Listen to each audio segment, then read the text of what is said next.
Eksodo Kabanatang 21. Ang batas sa mga alipin. Ito ang tuntuning ibibigay mo sa bayang Israel. Kapag ang isang tao'y bumili ng aliping Hebreyo, maglilingkod ito sa kanya sa loob ng 6 na taon. Sa ikapito, makakalaya na siya ng hindi kailangang tubusin.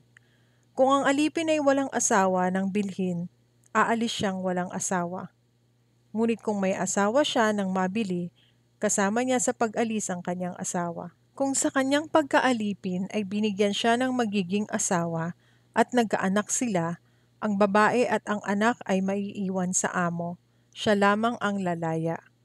Ngunit kung ayaw na niyang umalis sapagkat mahal niya ang kanyang asawa at mga anak, gayon din ang kanyang amo, patutunayan niya ito sa harapan ng Diyos. Dadalhin siya sa pintuan, sa tabi ng poste ng pinto, at bubutasan ng isa niyang tainga. Sa gayon, magiging alipin siya habang buhay. Kapag ipinagbili ng ama ang kanyang anak na babae upang maging alipin, hindi ito palalayain tulad ng aliping lalaki. Ngunit kung ang babae ipinagbili bilang asawa ng kanyang amo, subalit siya'y hindi nito kinaluguran, siya ay maaaring ipatubos sa kanyang mga kamag-anak. Walang karapatan ng kanyang amo na siya'y ipagbili sa mga dayuhan sapagkat hindi ito naging makatarungan sa babae. Kung ang babae na may binili para sa anak ng amo, ituturing siya nito na parang tunay na anak.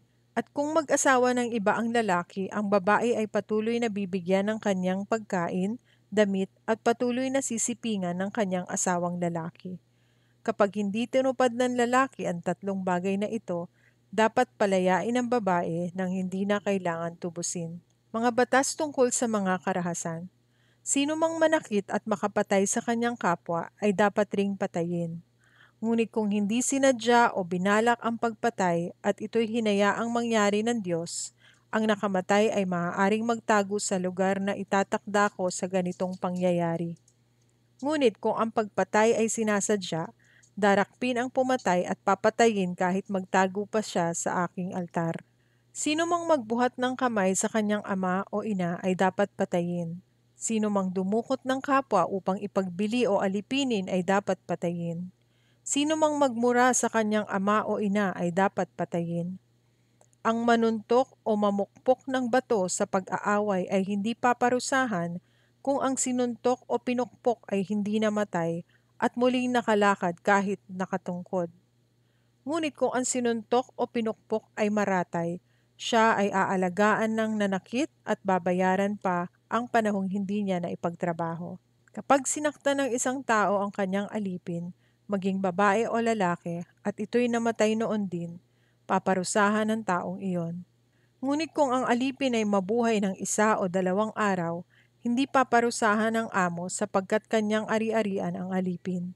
Kung ang nag-aaway ay makasakit ng nagdadalang tao at dahil dooy nakuna nito, ngunit walang ibang pinsala, ang nakasakit ay magbabayad ng halagang hihingin ng asawa ng babae ayon sa kapasyahan ng mga hukom. Ngunit kung may iba pang pinsalang tinamo ang babae, paparusahan ng nakasakit. Buhay din ang kabayaran sa buhay, mata sa mata, ngipin sa ngipin, kamay sa kamay, paa sa paa, sunog sa sunog, sugat sa sugat, galos sa galos.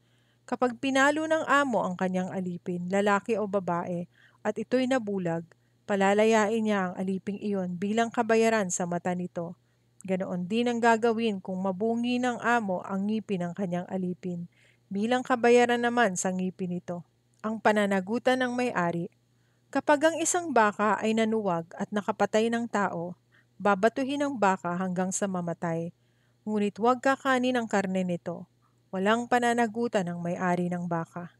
Kung ito'y dati nang nanunuwag ngunit pinabayaan pa ng may-ari matapos tawagin ang kanyang pansin, papatayin ng baka gayon din ang may-ari kapag nakamatay ang baka. Gayunman kung lalagyan ng halaga ang buhay ng namatay, babayaran ito ng may-ari at hindi na siya papatayin. Kahit bata ang mapatay ng baka, iyan din ang tuntunin. Kung alipin ang napatay sa suwag, ang amo ng alipin ay babayaran ng may-ari ng baka. 30 pirasong pilak ang ibabayad at babatuhin ng baka hanggang sa mamatay. Kapag naiwang bukas ang isang balon o kaya'y may humukay ng balon ngunit hindi tinakpan, at may baka o asnong nahulog doon, ang nahulog na hayop ay babayaran ng may-ari ng balon, ngunit kanya na ang hayop. Kapag ang namatay naman sa suwag ay baka ng iba, ipagbibili ang nanuwag at ang pinagbilhan ay paghahatian ng dalawang may-ari, pati ang karne ng bakang napatay. Ngunit kung ito'y dating nanunuwag at hindi ikinulong ng may-ari, papalitan niya ang napatay na baka at ito na may kanya na. Exodo Kabanatang 22. Batas tungkol sa ninakaw. Kapag ang isang tao'y nagnakaw ng baka o tupa at ito'y pinatay o ipinagbili, papalitan niya ito. 5 ang ipapalit sa isang baka at 4 naman sa isang tupa. Kailangan siyang magbayad. Kung walang ibabayad, siya ang ipagbibili at ang ipinagbilhan ang ibabayad sa kanyang ninakaw. Kung ang ninakaw naman ay makita sa kanya at buhay pa, doble lamang ang ibabayad niya. Kapag ang magnanakaw ay pumasok ng gabi at siya ay napatay ng may-ari ng bahay, walang pananagutan ang nakapatay. Kung ang pagkapatay ay naganap pagkasikat ng araw, mananagot ang nakapatay. Kapag ang hayop na alaga ay nakawala at nakapanira sa bukid ng iba, papalitan ng may-ari ang anumang nasira ng kanyang hayop. Ang ibabayad niya ay ang pinakamainam na ani ng kanyang bukirin. Kapag may nagsiga, kumalat ang apoy at nakasunog ng mga inani o ng pananim ng iba, ito ay babayaran ng nagsiga. Kapag ang salapi o anumang ari-arian ng isang tao'y ipinagkatiwala sa kanyang kapwa at ang mga ito'y nawala sa bahay, pagbabayarin ng doble ang kumuha kapag ito'y nahuli. Kung hindi naman mahuli ang magnanakaw, ang pinagkatiwalaan ay panunumpain sa harapan ng Diyos para patunayang wala siyang kinalaman sa pagkawala ng inihabilin sa kanya. Anumang usapin tungkol sa pang-aangkin ng nawawalang asno, baka, tupa, damit o anumang bagay ay dadalhin sa harapan ng Diyos. Ang mapatunayang ng aangking lamang ay magbabayad ng doble sa tunay na may-ari. Kung mamatay, mapinsala o inagaw ang isang asno, baka, tupa o anumang hayop na paalaga ngunit walang nakakita sa pangyayari, ang nag-aalaga ay manunumpa sa harapan ni Yahweh upang patunayan na wala siyang kinalaman sa pangyayari. Ito'y dapat paniwalaan ng may-ari at wala ng pananagutan ang tagapag-alaga. Ngunit kung ninakaw ang hayop, magbabayad ang tagapag-alaga. Kung ang hayop naman ay pinatay ng isang hayop na babangis, ipapakita ng tagapag-alaga ang bahaging natira at wala siyang pananagutan.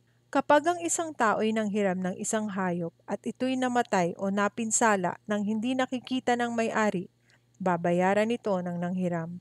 Ngunit kung naroon ang may-ari, hindi ito babayaran, lalo na kung inupahan ang upa ang magiging kabayaran. Tuntunin tungkol sa pananampalataya at kabutihang asal. Kapag ang isang dalagang hindi pa nakatakdang ikasal ay inakit at sinipingan ng isang lalaki, siya ay pakakasalan ng lalaking iyon at bibigyan ng kaukulang dote. Kung hindi pumayag ang ama na ipakasal ang babae, ibibigay na lang sa ama ang halagang katumbas ng dote. Ang mga mangkukulam ay dapat patayin. Sino mang makipagtalik sa hayop ay dapat patayin. Sino mang maghandog sa Diyos-Diyosan ay dapat patayin, sapagkat kay Yahweh lamang dapat maghandog. Huwag ninyong aapihin ang mga dayuhan. Alalahanin ninyong naging dayuhan din kayo sa Ehipto. Huwag din ninyong aapihin ang mga balo at ang mga ulila. Kapag inapi ninyo sila at dumaing sa akin, tiyak na pakikinggan ko sila. Dahil dito kapopuotan ko kayo at lilipulin sa pamamagitan ng digmaan. Sa gayoy mabubiyuda rin ang inyong asawa at mauulila ang inyong mga anak.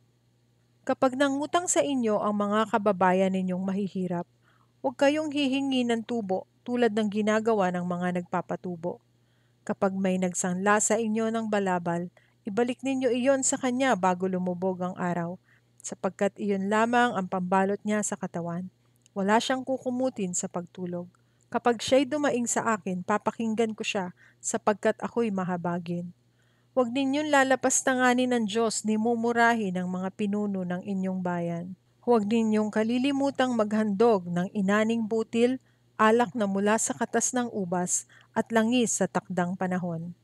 Ihahandog ninyo sa akin ang inyong mga panganay na lalaki. Ihahandog din ninyo sa akin ang panganay ng inyong mga baka at tupa.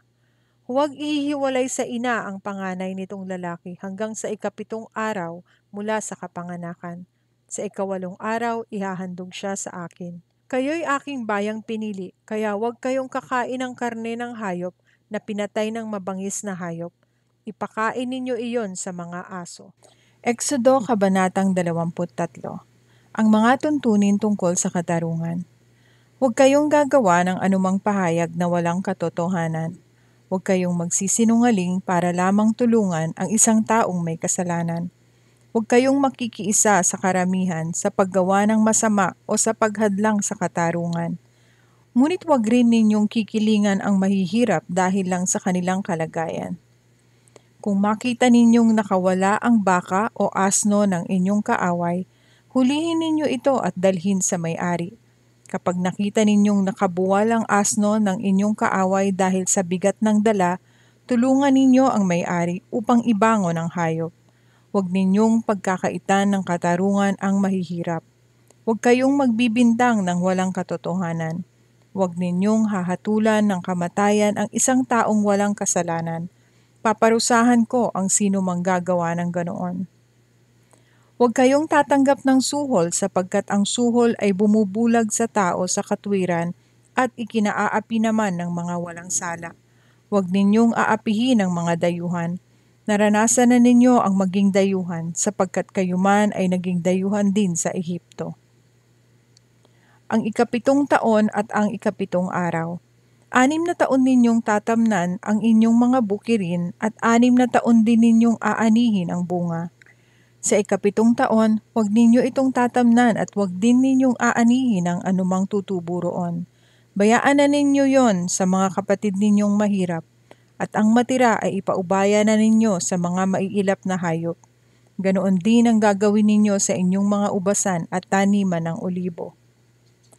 6 na araw kayong magtatrabaho, ngunit sa ikapitong araw ay titigil kayo sa paggawa upang makapahinga rin ang inyong mga baka, asno, alipin at ang mga manggagawang dayuhan. Pakinggan ninyong mabuti itong mga sinasabi ko sa inyo. Huwag kayong mananalangin sa mga Diyos-Diyosan, ni babanggitin man ang kanilang pangalan. Ang 3 pangunahing pista. Ipagpipista ninyo ako ng 3 beses isang taon. Ipagdiriwang ninyo ang pista ng tinapay na walang pampaalsa. Tulad ng sinabi ko sa inyo, 7 araw na huwag kayong kakain ng tinapay na may pampaalsa. Ito'y gagawin ninyo sa takdang araw ng unang buwan, ang buwan ng pag-alis ninyo sa Ehipto. Walang haharap sa akin ng walang dalang handog.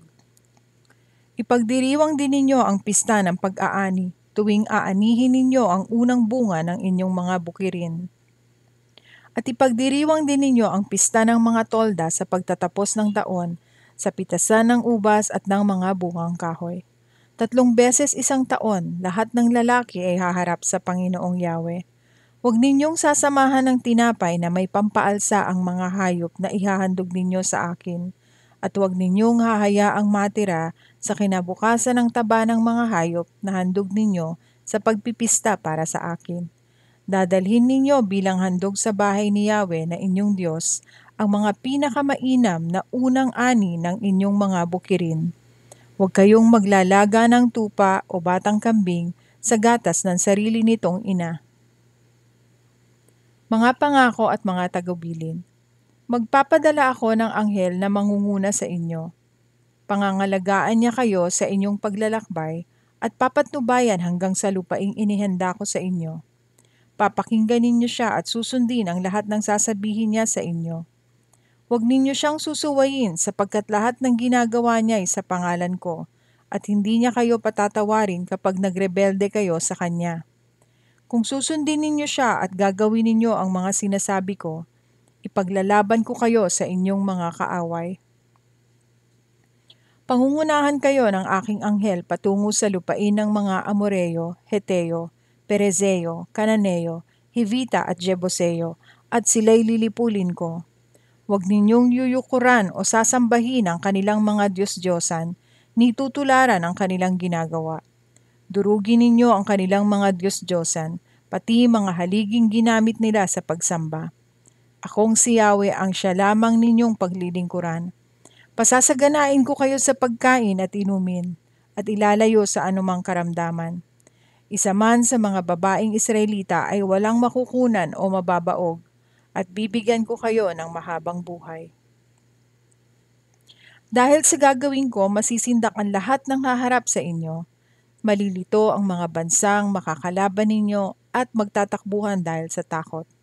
Habang kayo'y papalapit, guguluhin ko ang inyong mga kaaway, at palalayasin ko ang mga Hivita, Kananeo at Heteo sa kanilang lupain. Hindi ko muna sila paaalising lahat sa loob ng 1 taon para hindi mapabayaan ang lupain at nang hindi dumami ang mga maiilap na hayop. Unti-unti ko silang paaalisin hanggang sa dumami ang inyong mga anak. Ang magiging hangganan ng inyong lupain ay mula sa dagat na pula hanggang sa dagat Mediteraneo at mula sa ilang hanggang sa ilog Euphrates. Ipapalupig ko sa inyo ang mga taga roon at sila'y inyong palalayasin. Huwag kayong makikipagtipan sa kanila o sa kanilang mga Diyos-Diyosan. Huwag ninyo silang patitirahing kasama ninyo sa lupaing sasakupin ninyo, at baka mahikayat nila kayong magkasala sa akin. Kapag pinaglingkuran ninyo ang kanilang mga Diyos-Diyosan, iyon ang magiging simula ng inyong kapahamakan. Exodo Kabanatang 24, Pinagtibay ang kasunduan. Pagkatapos sinabi naman ni Yahweh kay Moises, "Umakyat ka rito sa bundok. Isama mo sina Aaron, Nadab, Abihu at ang 70 sa mga pinuno ng Israel. Sumamba kayo sa lugar na malayo sa akin. Ikaw lamang ang makakalapit sa akin. Sabihin mo naman sa mga taong bayan na huwag aakyat sa bundok." Lahat ng iniutos ni Yahweh ay sinabi ni Moises sa mga Israelita. Ang mga ito'y sabay-sabay na sumagot, "Lahat ng iniuutos ni Yahweh ay susundin namin." Isinulat ni Moises ang lahat ng utos ni Yahweh. Kinabukasan, maagang-maaga siyang nagtayo ng altar sa paanan ng bundok. Nagtayo rin siya ng 12 bato na kumakatawan sa 12 lipi ni Israel. Pagkatapos, inutusan niya ang ilang kabataang lalaki na magdala sa altar ng mga handog na susunugin. Sila rin ang inutusan niyang pumatay ng mga hayop na gagamitin bilang handog sa pakikipagkasundo kay Yahweh. Ang kalahati ng dugo ng pinatay na hayop ay inilagay niya sa malalaking mangkok at ang kalahati ibinuhos niya sa altar. Kinuha niya ang aklat ng tipan at binasa ng malakas. Sabay-sabay namang sumagot ang mga Israelita, "Susundin namin ang lahat ng utos ni Yahweh." Pagkatapos, kinuha ni Moises ang mga mangkok ng dugo at binisikan ang mga tao. Sinabi niya, "Ang dugong ito ang siyang katibayan ng pakikipagtipang ginawa sa inyo ni Yahweh sa pagbibigay sa inyo ng kautosang ito." Umakyat nga sa bundok sina Moises, Aaron, Nadab, Abihu at ang 70 pinuno ng Israel. Doon nakita nila ang Diyos ng Israel. Ang kanyang tuntungan ay parang bughaw na safiro at nakakasilaw na parang langit. Ngunit walang masamang nangyari sa kanila kahit nakita nila ang Diyos. At sila'y kumain doon at uminom. Si Moises sa bundok ng Sinai. Sinabi ni Yahweh kay Moises, "Umakyat ka rito. Maghintay ka at ibibigay ko sa iyo ang mga tapyas ng batong kinasusulatan ng mga kautusan at ng mga tagubilin. Sinulat ko ito upang maging tuntuning ituturo mo sa mga tao." Umakyat nga si Moises kasama ang lingkod niyang si Josue. Bago siya lumakad, sinabi niya sa mga pinuno ng Israel, "Hintayin ninyo kami rito. Kasama ninyong maiiwan sina Aaron at Hur. Sila ang inyong lapitan sakaling magkaroon ng anumang usapin sa inyo." Umakyat si Moises sa bundok at ito'y natakpan ng ulap. Ang bundok ng Sinai ay nalukuban ng kaluwalhatian ni Yahweh. 6 na araw itong nabalot ng ulap. Nang 7 araw, si Moises ay tinawag ni Yahweh mula sa gitna ng ulap.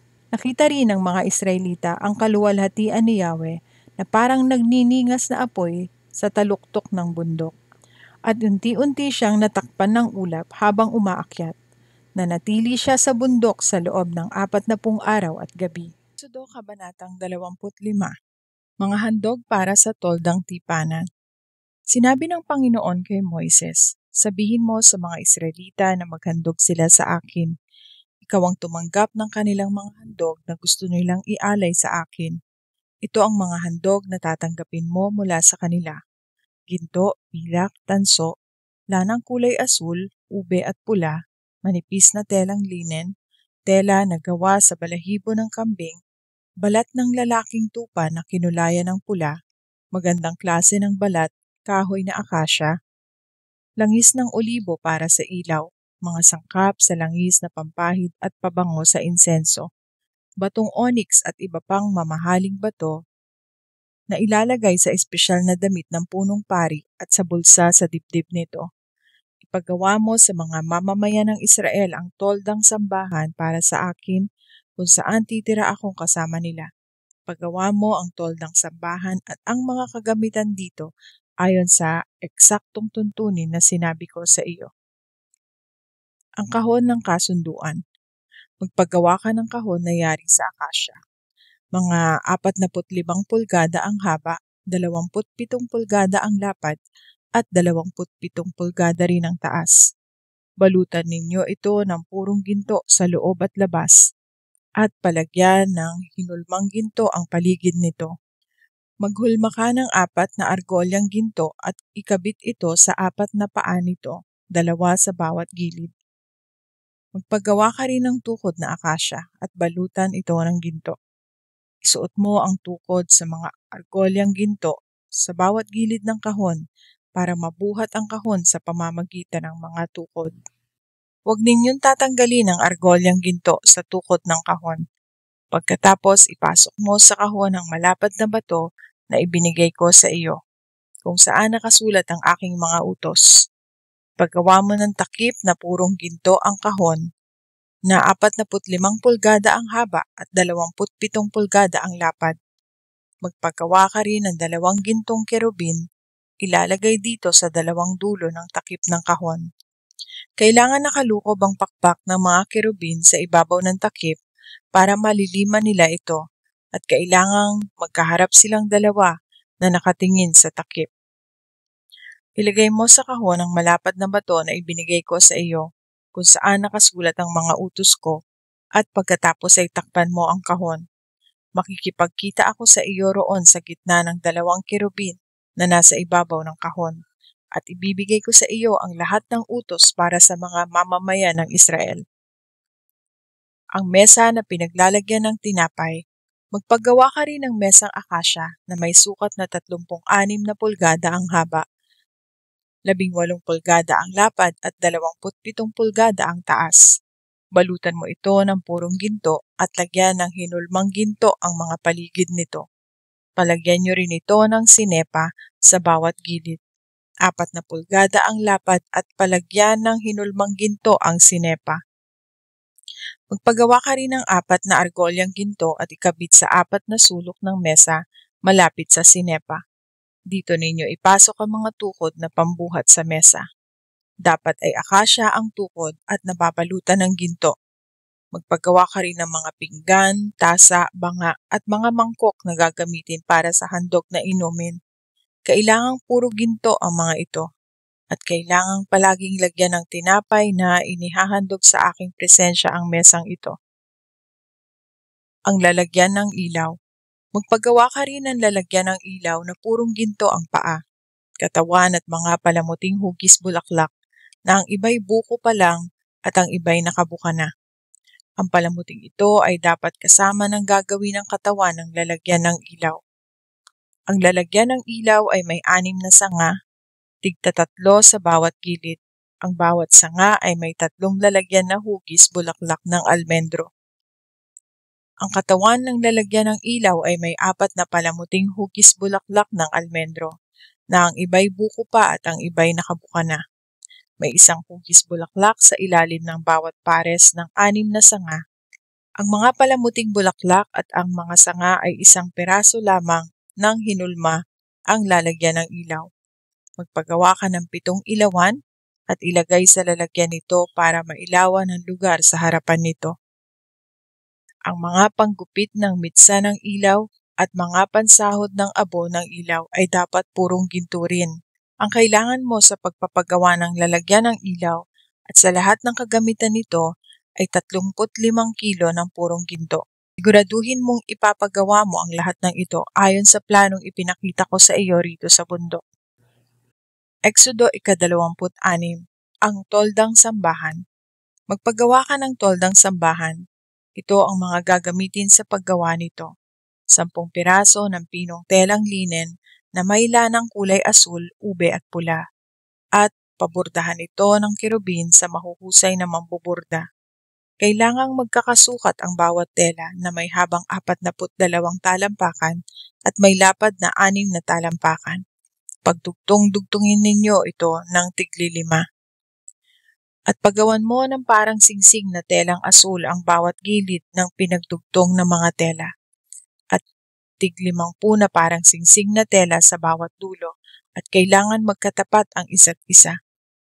Magpagawa ka ng 50 kawit na ginto para mapagkabit ang parang mga singsing na tela sa 2 pinagsamang tela.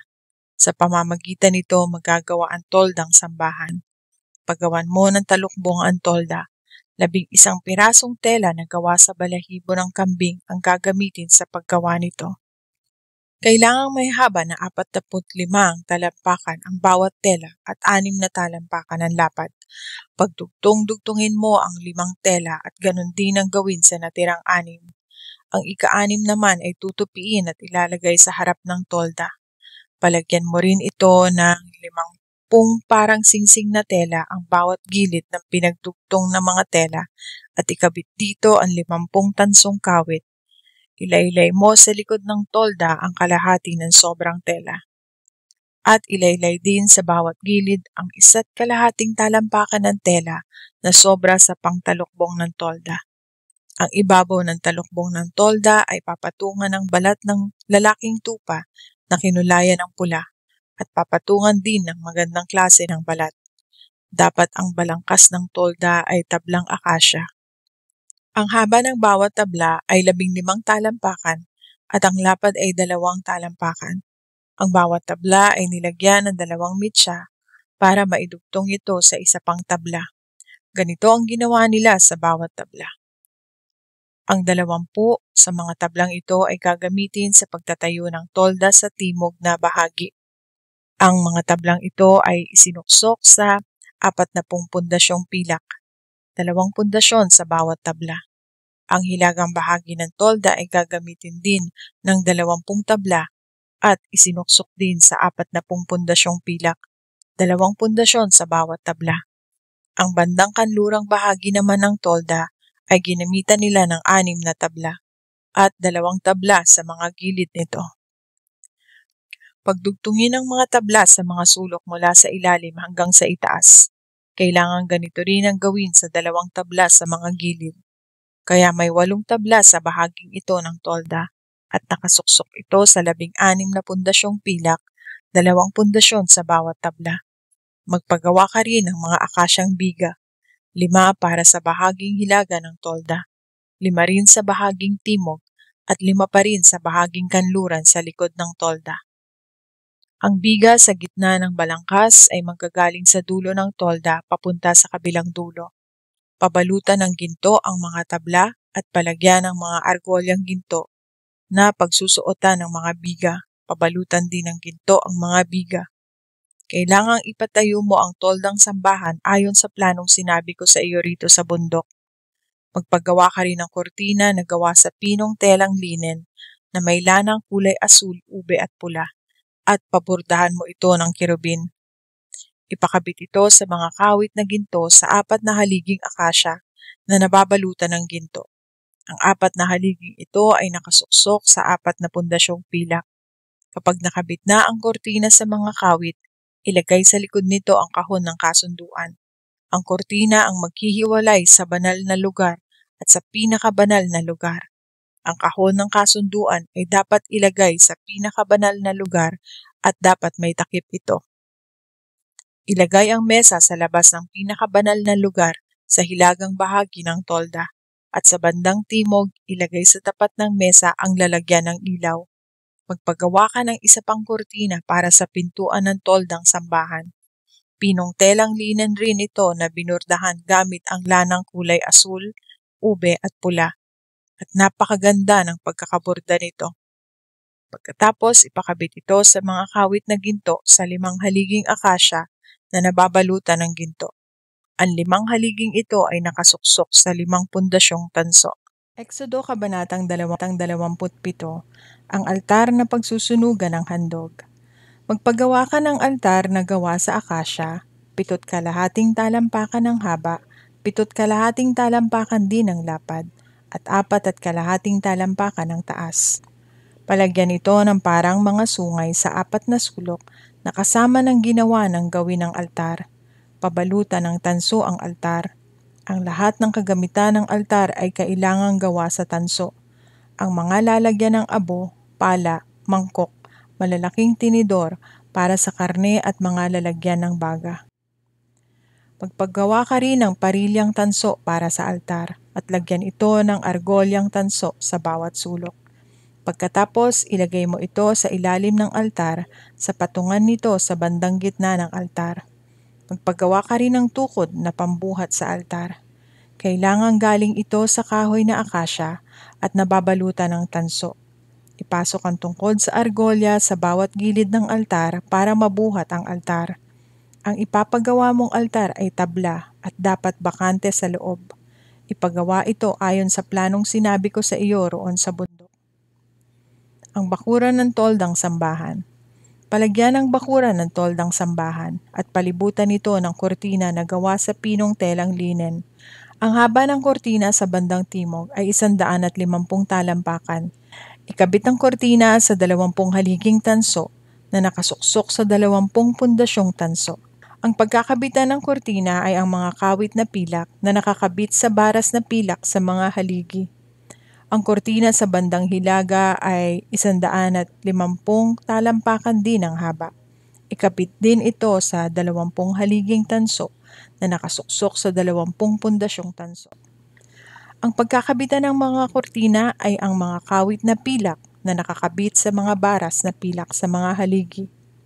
Ang kortina sa bandang kanluran ay may sukat na 75 talampakan ng haba at nakakabit ito sa 10 haligi na nakasuksok sa 10 pundasyon. Ang kortina sa bandang silangan ay 75 talampakan ng haba. Ang pintuan ng bakuran ay nasa silangan at may mga kortina rin ito sa gilid. Ang kortina sa kanan ay may 22 at kalahating talampakan ng haba at nakakabit sa 3 haligi na nakasuksok sa 3 ring pundasyon.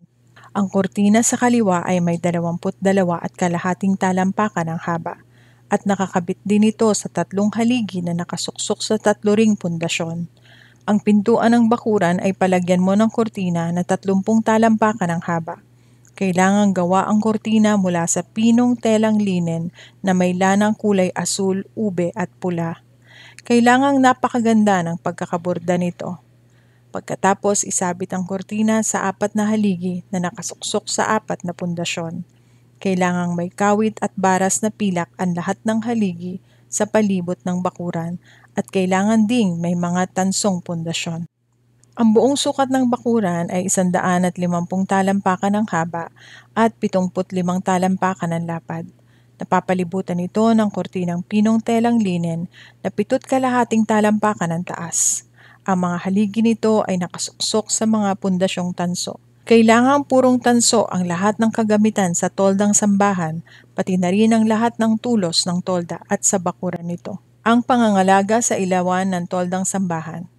Utusan mo ang mga Israelita na dalhan kanila ng purong langis na mula sa pinigang olibo para sa mga ilaw ng tolda, para tuloy-tuloy ang pag-ilaw nito. Ilagay ang lalagyan ng ilaw sa labas ng kortina na tumatakip sa kahon ng kasunduan. Si Aaron at ang mga anak niyang lalaki ang mag-aasikaso sa mga ilaw sa toldang tipanan. Sisindihan nila ito sa aking presensya araw at gabi. Ang tuntuning ito'y dapat sundin ng mga Israelita at ng susunod pa nilang mga henerasyon. Exodo Kabanatang 28. Ang mga damit ng mga pari. Ibukod mo sa mga tao si Aaron at ang mga anak niyang lalaki na sina Nadab, Abihu, Eleazar at Itamar para makapaglingkod sila sa akin bilang mga pari. Magpatahi ka ng banal na damit para sa kapatid mong si Aaron para maparangalan siya. Sabihin mo sa lahat ng mahuhusay na mananahi na binigyan ko ng kakayahang manahi na itahi nila ng damit si Aaron na magbubukod sa kanya sa mga tao para makapaglingkod siya sa akin bilang pari. Ito ang mga damit na tatahiin nila: ang bulsa na nasa dibdib, ang espesyal na damit, ang damit panlabas, ang damit panloob na binurdahan, ang turban at ang sinturon. Itatahi rin nila ng banal na mga damit ang mga anak na lalaki ni Aaron para makapaglingkod sila sa akin bilang mga pari. Kailangan na pinong telang linen na may lanang kulay ginto, asul, ube at pula ang gagamitin nilang tela. Ang espesyal na damit ng mga pari. Ang espesyal na damit ng mga pari ay kailangan na pinong telang linen na may lanang kulay ginto, asul, kulay ube at pula. Kailangang napakaganda ng pagkakaborda nito. May dalawang parte ito, likod at harapan, at pinagdudugtong ng dalawang tirante sa may balikat. Ang sinturon nito ay gawa sa pinong telang linen na binordahan ng gintong sinulid at lanang kulay asul, ube at pula. Magpakuha ka ng 2 batong onyx at iukit mo rito ang mga pangalan ng mga anak na lalaki ni Jacob. Dapat sunod-sunod ang paglalagay ng mga pangalan ayon sa kanilang kapanganakan, at 6 na pangalan ang ilalagay sa bawat bato. Dapat iukit ito kagaya ng pag-ukit ng platero sa pantatak. Pagkatapos ilagay ang bato sa balangkas na ginto at ikabit ito sa tirante ng espesyal na damit bilang mga alaalang bato nila para sa mga lahi ng Israel. Sa pamamagitan nito, palaging madadala ni Aaron ang pangalan nila sa presensya ko at aalalahanin ko sila. Ang balangkas na ginto ay palagyan mo ng 2 malakwintas na tali na purong ginto para maikabit sa mga balikat ng damit. Ang bulsa na nasa dibdib. Magpagawa ka ng bulsa sa dibdib na ginagamit sa pag-alam ng kalooban ng Diyos. Kailangan maganda ang pagkakagawa nito. At ang tela nito ay kapareho ng tela ng espesyal na damit ng mga pari. Pinong telang linen na may lanang kulay ginto, asul, kulay ube at pula. Ang bulsa na nasa dibdib ay dapat nakatupi ng doble at parisukat. 9 pulgada ang haba at 9 pulgada rin ang lapad. Palagyan ito ng 4 na hanay ng mga mamahaling bato. Sa unang hanay, ilalagay ang ruby, topaz at beryl. Sa ikalawang hanay, esmeralda, safiro at turquoise. Sa ikatlong hanay, jacinto, agata at ametista. At sa ika-4 na hanay, chrysolito, onyx at jasper. Ilagay ang mga bato sa balangkas na ginto. Dapat ang bawat bato ay may pangalan ng isa sa mga anak ni Jacob bilang kinatawan sa 12 lahi ng Israel. Ang pagkakaukit ng pangalan ay gaya ng pagkakaukit sa pantatak. Palagyan din ng malakwintas na tali na purong ginto ang bulsa na nasa dibdib. Magpagawa ka ng 2 parang singsing na ginto at ikabit ito sa ibabaw ng mga sulok na bulsa na nasa dibdib.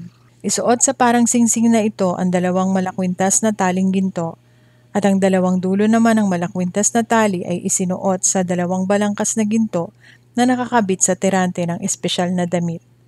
Magpagawa ka ng 2 parang singsing na ginto at ipasok ito sa ilalim ng mga gilid ng bulsa na nasa dibdib na nakapatong sa espesyal na damit.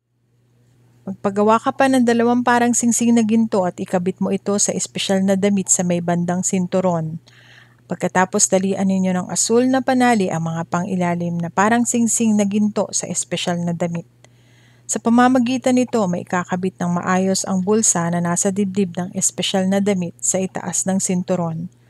Kung papasok si Aaron sa banal na lugar, kailangang suot niya ang bulsa sa dibdib na may pangalan ng mga lahi ng Israel para alalahanin ko silang palagi. Ilagay sa bulsa na nasa dibdib ang Urim at Tumim para naroon ito sa bulsa ni Aaron kapag pupunta siya sa aking presensya para malaman ang kalooban ko para sa mga Israelita. Ang iba pang damit ng mga pari. Ang damit panglabas na napapatungan ng espesyal na damit ay kailangan purong asul at may butas sa gitna para sa ulo. At kailangan lagyan ng butas ang parehong kwelyo para hindi ito mapunit. Palagyan ng palibot ng mga laylayan nito ng mga palamuti na korteng prutas na pomegranata na gawa sa lanang kulay asul, ube at pula. Isingit mo ang mga palamuting ito sa mga pagitan ng gintong mga kampanilya. Kailangang isuot ito ni Aaron kapag papasok siya sa banal na lugar para maglingkod sa aking presensya, para marinig ang tunog ng mga kampanilya kung papasok at lalabas si Aaron sa banal na lugar. Kung gagawin niya ito, hindi siya mamamatay. Magpagawa ka ng medalyang ginto at paukitan mo ito ng ganitong mga salita. Ibinukod para sa Panginoon. Itali mo ito sa harap ng turban ni Aaron sa pamamagitan ng asul na panali, para makita ito sa kanyang noo. Pinapakita nito na dadalhin ni Aaron ang kahit anong kasalanang nagawa ng mga Israelita sa paghahandog nila sa Panginoon. Lagi itong ikakabit ni Aaron sa kanyang noo para matuwa ang Panginoon sa mga mamamayan. Ang damit panloob ni Aaron ay kailangan pinong linen, ganon din ang kanyang turban, at ang sinturon na binordahan ng maganda. Magpatahi ka rin ng mga damit panloob, mga sinturon at mga turban para sa mga anak ni Aaron para sa ikararangal nila. Pasuot mo ang mga damit sa kapatid mong si Aaron at sa mga anak niyang lalaki. At pagkatapos pahiran mo sila ng langis at ordinahan. Italaga mo sila sa akin para makapaghandog sila sa akin bilang mga pari. Ipatahi mo rin sila ng mga pangilalim na damit na tatakip sa kanyang kahubaran.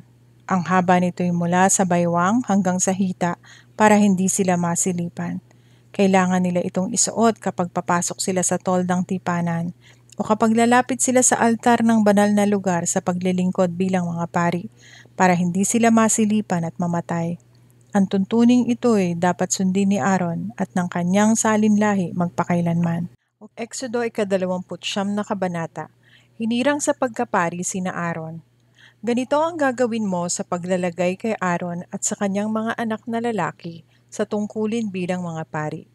Kumuha ka ng isang batang toro at 2 lalaking tupa na walang kapintasan.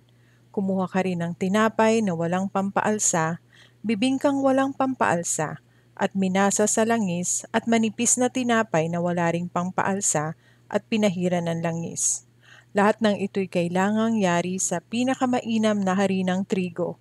Ilagay mo ito sa isang basket at ihandog sa akin kasama ng batang toro at ng 2 lalaking tupa. Isama mo si Aaron at ang kanyang mga anak na lalaki sa pintuan ng toldang tipanan at maligo sila roon.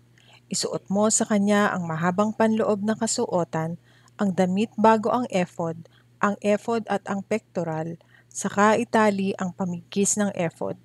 Isuot mo kay Aaron ang turbante at ikabit rito ang koronang kinasusulatan ng katagang inilaan kay Yahweh. Bilang pagtatalaga, kunin mo ang langis na pantalaga at buhusan mo ang kanyang ulo. Pagkatapos ni Aaron, ang kanyang mga anak naman ang iyong itatalaga. Isuot mo sa kanila ang mahabang panloob na kasuotan. Itali ang mga pamigkis sa kanilang baywang at ilagay ang turbante sa kanilang mga ulo. Sa gayon, magiging pari sila sa bisa ng aking utos.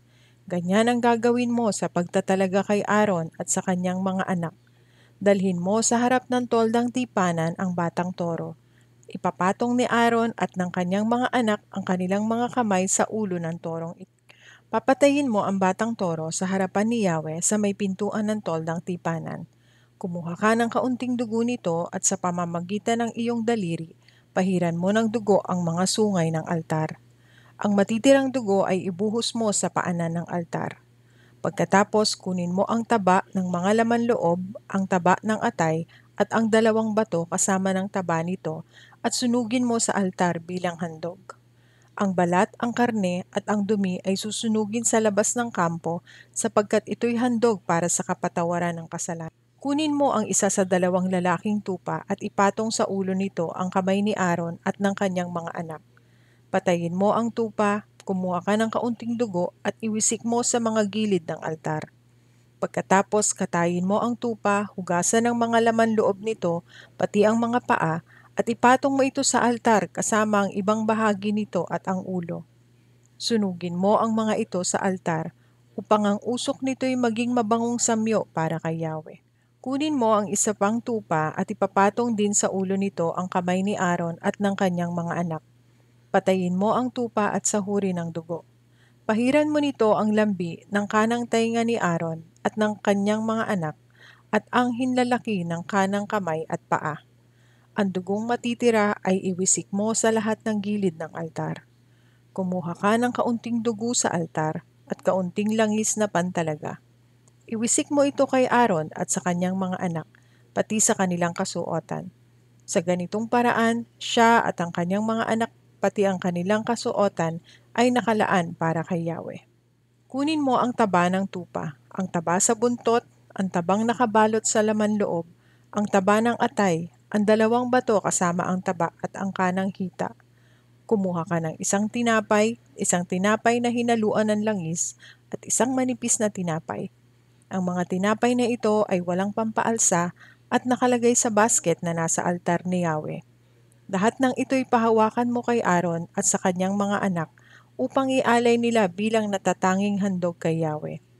Pagkatapos, kunin mo ito sa kanila at sunugin sa altar, sa ibabaw ng handog na sinusunog, upang ang usok nito'y maging mabangong samyo sa akin. Kunin mo ang parting dibdib ng tupang ito at ialay mo bilang natatanging handog kay Yahweh. Ito naman ang bahaging nakalaan para sa iyo. Iaalay mo bilang natatanging handog ang dibdib at ang hitang para kay Aaron at sa kanyang mga anak. Ito ay magiging tuntuning magpakailanman para kay Aaron at sa kanyang mga anak. Ang mga bahaging nabanggit na para sa kanila ay mula sa handog pangkapayapaan ng mga Israelita. Pagkamatay ni Aaron, ang sagrado niyang kasuotan ay ibibigay sa kanyang mga anak. Ang kasuotang ito ang gagamitin nila sa panahon na sila ay italaga at buhusan ng langis. 7 araw na isusuot ito ng sino mang hahalili kay Aaron pagpasok nito upang maglingkod sa toldang tipanan. Kunin mo ang tupang ginamit sa pagtatalaga at ilaga mo ito sa isang sagradong lugar. Ipakain mo to kay Aaron at sa kanyang mga anak, kasama ng tinapay na nasa basket, doon sa may pintuan ng toldang tipanan. Kakainin nila ang inihandog para sa kapatawaran ng kasalanan ng sila'y italaga. Mga pari lamang ang kakain nito sapagkat ito'y sagrado. Kung hindi maubos ang tupa o ang tinapay, sunugin ito kinaumagahan at huwag kakainin sapagkat ito'y sagrado. Sundin mong lahat ang iniutos ko sa iyo tungkol sa pagtatalaga kay Aaron at sa kanyang mga anak. 7 araw mo itong gagawin. Araw-araw maghahantog ka ng isang bakang lalaki para sa pagpapatawad ng kasalanan. Gagawin mo ito upang maalis ang kasalanan sa altar. Pagkatapos, buhusan mo ito ng langis upang maging sagrado. 7 araw kang maghahandog ukol sa kasalanan at pagtatalaga. Pagkatapos, ito'y ituturing na ganap na sagrado at anumang malagay rito ay magiging sagrado. Ang paghahandog araw-araw. Ganito ang gagawin mong paghahandog sa altar araw-araw. Kumuha ka ng 2 tupang 1 taon ng gulang at iyong ihandog. Isa sa umaga, isa sa hapon. Ang ihahandog sa umaga ay samahan mo ng kalahating salop na pinakamainam na harinang minasa sa 1 litrong langis. Maglagay ka rin ng 1 litrong alak bilang handog na inumin. Ang ihahandog naman sa hapon ay samahan mo rin ng handog na pagkaing butil at inumin upang ang usok nito'y maging mabangong samyo para kay Yahweh. Ang paghahandog na ito'y gagawin ninyo habang panahon. Gaganapin ninyo ito sa harapan ko, sa may pintuan ng toldang tipanan. Doon ko kayo tatagpuin. Doon ako makikipag-usap sa inyo. Doon ko nga tatagpuin ang mga Israelita, at ang pook na iyon ay pababanalin ng aking kaluwalhatian. Gagawin kong sagrado ang toldang tipanan, ganun din ang altar, at ibubukod ko si Aaron at ang kanyang mga anak na lalaki upang maglingkod sa akin bilang mga pari. Ako'y makakasama nila at akong magiging Diyos nila. Pakikilala nilang ako si Yahweh, ang Diyos na nagligtas sa kanila sa Ehipto. Maninirahan akong kasama nila. Ako si Yahweh ang kanilang Diyos. Exodo Kabanatang 30. Ang altar na sunugan ng insenso. Gumawa ka ng altar na gawa sa akasya na sunugan ng insenso. Gawin mo itong parisukat, kalahating metro ang haba, gayon din ang luwang, at 0.7 na metro ang taas. 4 na sulok nito ay lalagyan mo ng sungay, naka-1 piraso ng altar. Balutin mo rin ng purong ginto ang ibabaw, mga gilid, at ang mga sungay nito. Kabitan ito ng argolyang ginto sa magkabilang gilid at sa ibaba para pagsuotan ng pampasan na yari sa punong akasya at babalutin din ng ginto. Pagkayari, ilagay ito sa labas ng kurtina ng kaban ng tipan at ng luklukan ng awa. Dito ko kayo tatagpuin. Tuwing umaga na aayusin ni Aaron ang ilawan, magsusunog siya rito ng insenso. Ganoon din ang gagawin niya kung gabi kapag inihahanda niya ang ilawan. Patuloy ninyo itong gagawin sa lahat ng inyong salinlahi. Huwag kayong magsusunog dito ng insensong iba sa iniuutos ko. Huwag din kayong magdadala rito ng handog na susunugin, maging hayop, pagkaing butil o inumin. Minsan isang taon gaganapin ni Aaron ang seremonya sa pagpapatawad ng kasalanan. Ang 4 na tulis ng altar ay papahiran ng dugo ng hayop na handog para sa kasalanan. Gawin ninyo ito habang panahon. Ang altar na ito'y ganap na sagrado at nakalaan kay Yahweh. Ang buwis para sa templo. Sinabi ni Yahweh kay Moises, "Pagkuha mo ng census ng mga Israelita, bawat isa'y hingan mo ng pantubos sa kanilang buhay. Ihahandog nila ito sa akin para walang kapahamakang umabot sa kanila habang ginagawa ang census. Lahat ng mabilang sa census ay magbabayad ng kinakailangang timbang ng pilak ayon sa timbangan ng templo. Ang kinakailangan timbang ay katumbas ng 6 na gramo bilang handog sa akin. Lahat ng may 20 taon at pataas ay isasama sa census.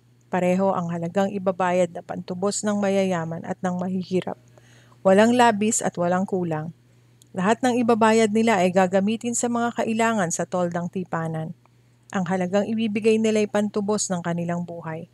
At sa pamamagitan nito, maaalala ko ang mga Israelita. Ang palangganang hugasan. Sinabi ni Yahweh kay Moises, "Gumawa ka rin ng palangganang tanso at ng tansong patungan nito. Ilagay mo ito sa pagitan ng altar at ng toldang tipanan. Pagkatapos, lagyan mo ito ng tubig. Ito ang gagamitin ni Aaron at ng kanyang mga anak sa paghuhugas ng kanilang paa at kamay. Kailangang sila'y maghugas bago pumasok sa toldang tipanan o bago magsunog ng handog sa altar. Kung hindi, sila'y mamamatay. Kailangan ngang maghugas muna sila ng paa at kamay upang hindi sila mamatay. Ito'y tuntuning susundin nila at ng kanilang lahi habang panahon." Ang langis na pampahid at ang insenso. Sinabi ni Yahweh kay Moises, "Pumili ka ng pinakamainam na pabango, 6 na kilong mira, 3 kilong kanela, at 3 kilong mabangong tubo, at 6 na kilong kasya ayon sa sukatang gamit sa templo.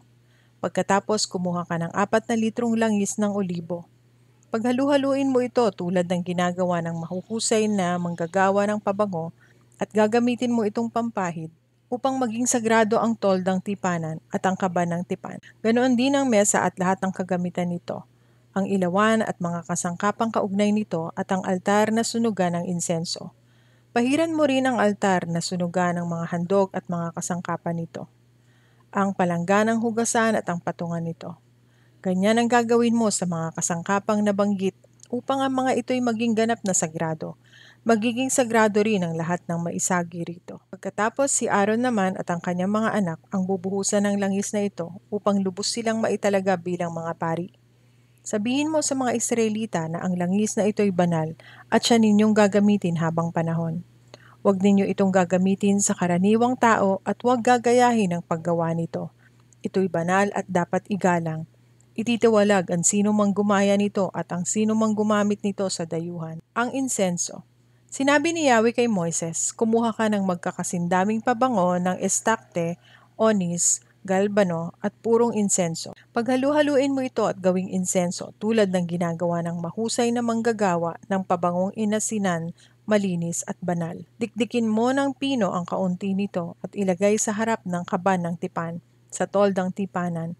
Ituring mo itong ganap na sagrado. Huwag ninyong gagayahin ito kung gagawa kayo ng insenso na pansariling gamit. Aariin ninyong ito'y bukod tangi para kay Yahweh. Ititiwalag ang sino mang gumamit nito bilang pabango." Exodo Kabanatang 31.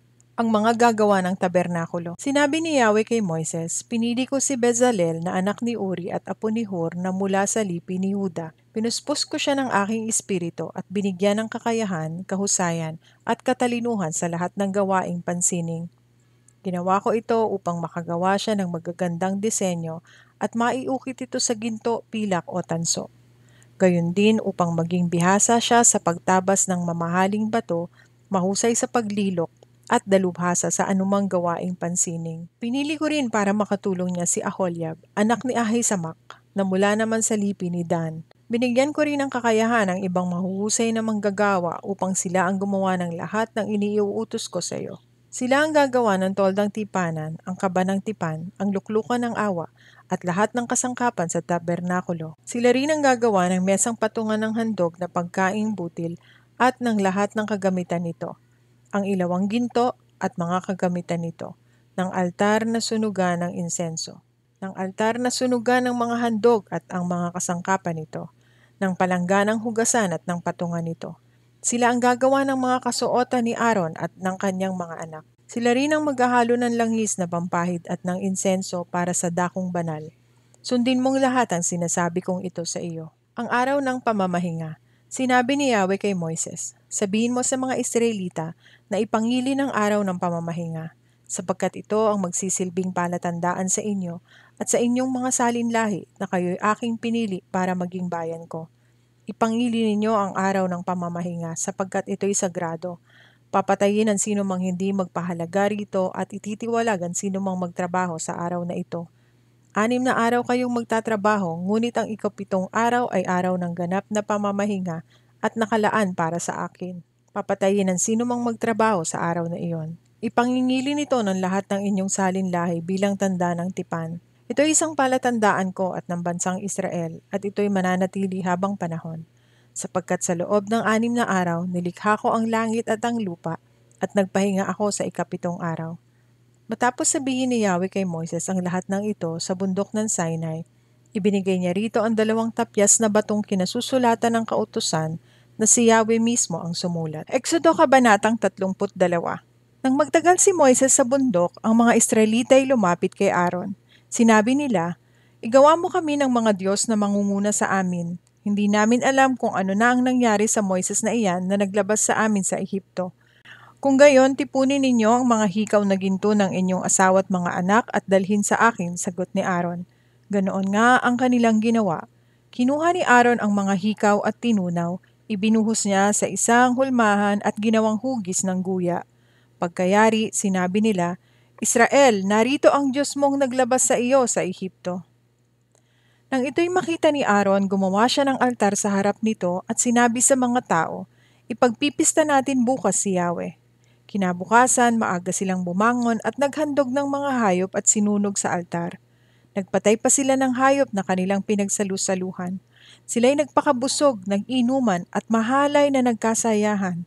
Sinabi ni Yahweh kay Moises, "Balikan mo ngayon din ang mga Israelitang inilabas mo sa Ehipto, sapagkat itinakwil na nila ako." Tinalikdan nila agad ang mga utos ko. Gumawa sila ng guyang ginto. Iyon ang sinasamba nila ngayon at hinahandugan. Ang sabi nila'y iyon ang Diyos na naglabas sa kanila sa Ehipto. Kilala ko ang mga taong iyan at alam kong matitigas ang kanilang ulo.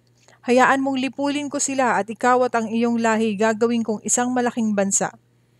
Nagmakaawa si Moises kay Yahweh. Huwag ninyong lilipulin ang mga taong inilabas ninyo sa Ehipto sa pamamagitan ng inyong dakilang kapangyarihan. Kapag nilipol ninyo sila, masasabi ng mga Ehipsyo na ang mga Israelita ay inilabas ninyo sa Ehipto upang lipulin sa kabundukan. Huwag na po kayong magalit sa kanila at huwag na ninyong ituloy ang inyong parusa sa kanila. Alalahanin ninyo ang mga lingkod ninyong sina Abraham, Isaac at Jacob. Ipinangako ninyo sa kanila na ang lahi nila ay pararamihing tulad ng mga bituin sa langit at magiging kanila habang panahon ang lupang ipinangako ninyo. Hindi nga itinuloy ni Yahweh ang balak na paglipol sa mga Israelita. Pagkaraan noon, si Moises ay bumalik mula sa bundok dala ang 2 tapyas na batong kinasusulatan ng mga utos. Ang Diyos mismo ang gumawa ng 2 tapyas na bato at nag-ukit ng mga utos na nakasulat doon. Nang pabalik na sila, narinig ni Josue ang sigawan ng mga tao. Sinabi niya kay Moises, "May ingay ng labanan sa kampo. Ang naririnig ko'y hindi sigaw ng tagumpay o ng pagkatalo, kundi awitan," sagot ni Moises. Nang sila'y malapit na sa kampo, nakita ni Moises ang guya at ang mga taong nagsasayawan. Dahil dito, nagalit siya, ibinalibag niya sa paanan ng bundok ang mga tapyas na bato at ito'y nadurog. Kinuha niya ang guya at sinunog. Pagkatapos dinurog niya ito ng pino saka ibinuhos sa tubig at ipinainom sa mga Israelita. Hinarap niya si Aaron, "Ano bang ginawa nila sa iyo at pumayag kang gawin ang malaking kasalanang ito?" Sumagot si Aaron, "Huwag ka nang magalit sa akin, kapatid ko. Alam mo naman kung gaano katigas ang kanilang ulo. Ayaw nilang paawat sa paggawa ng kasamaang sinabi nila sa akin na igawa ko sila ng mga Diyos na mangunguna sa kanila sapagkat hindi raw nila alam kung ano ang nangyari sa iyo. Kaya't tinanong ko sila kung sino ang may ginto. Ibinigay naman nila sa akin ang mga alahas, tinunaw ko sa apoy at lumabas ang guyang iyon. Nakita ni Moises na nagkakagulo ang mga tao sapagkat sila'y pinabayaan ni Aaron na sumamba sa Diyos-Diyosan.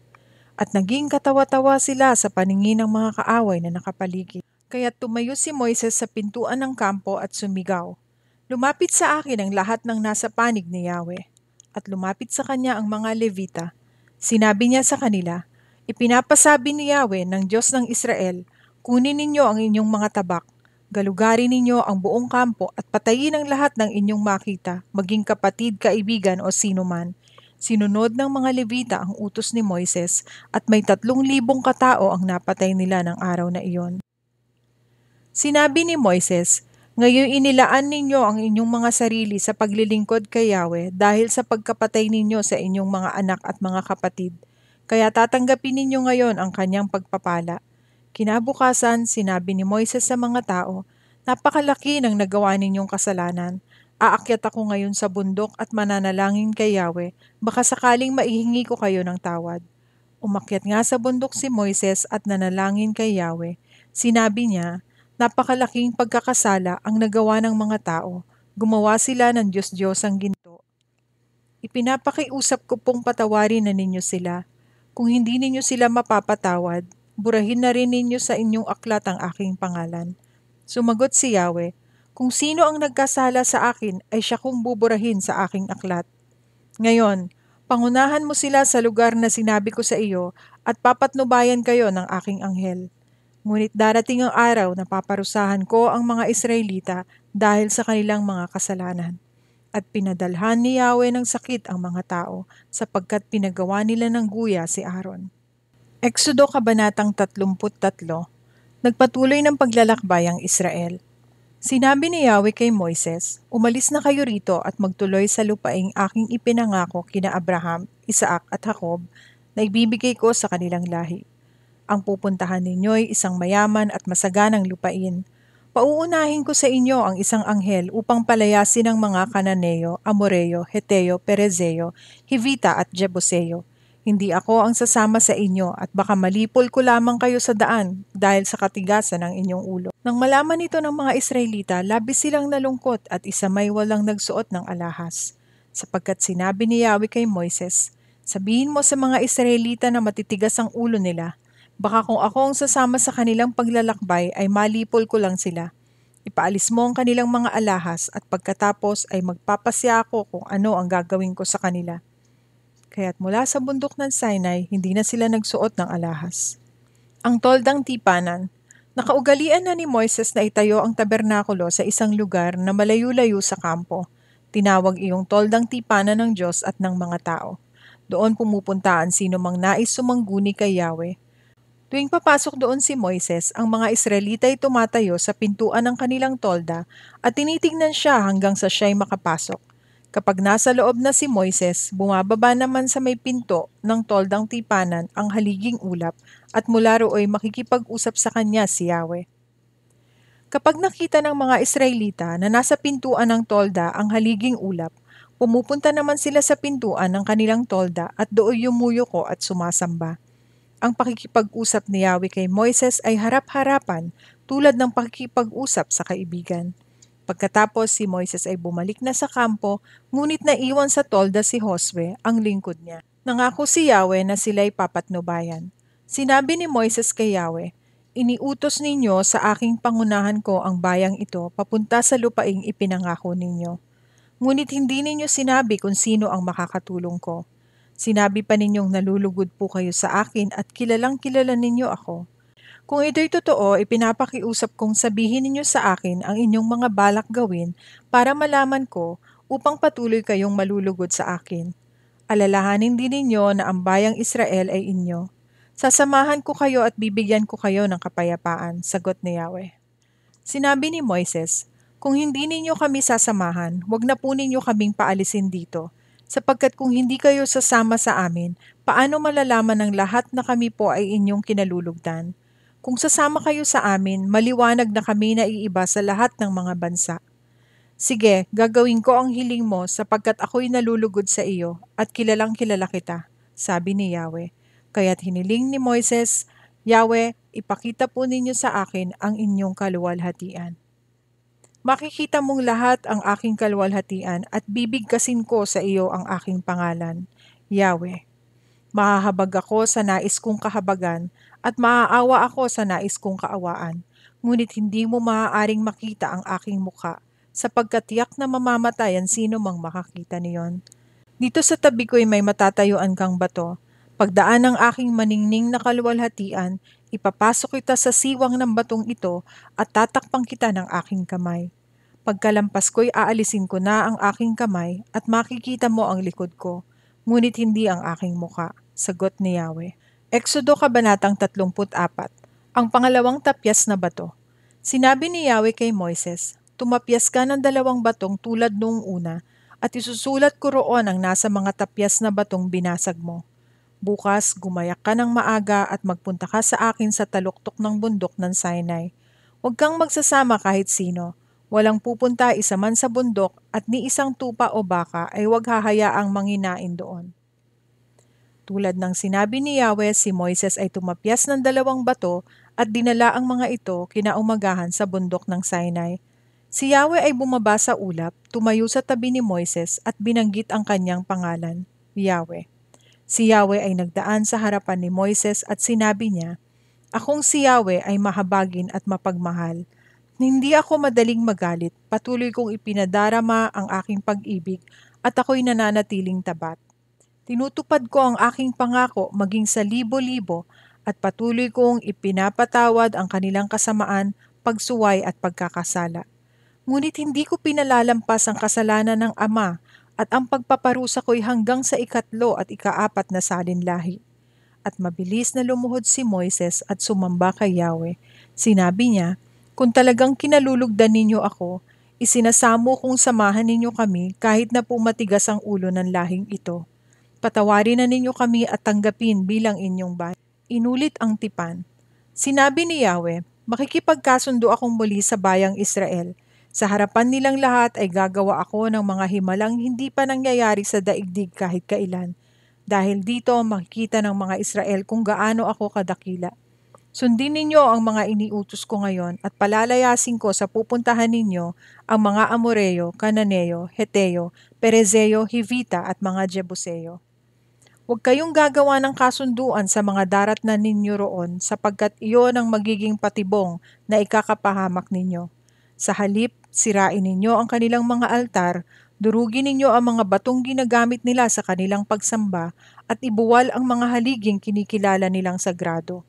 Huwag kayong sasamba sa ibang Diyos sapagkat akong si Yahweh ay mapalibughuing Diyos. Huwag kayong gagawa ng kasunduan sa mga taga roon. Baka mahikayat nila kayong kumain ng mga handog sa kanilang mga Diyos-Diyosan kapag sila'y sumasamba sa mga ito. Huwag ninyong hahayaan na ang mga anak ninyong lalaki ay mag-asawa ng babaeng taga roon. Baka mahikayat sila ng mga ito na maglingkod sa kanilang mga Diyos-Diyosan. Huwag kayong gagawa ng Diyos-Diyosang metal at sasamba sa mga ito. Ipagdiwang ninyo ang pista ng tinapay na walang pampaalsa.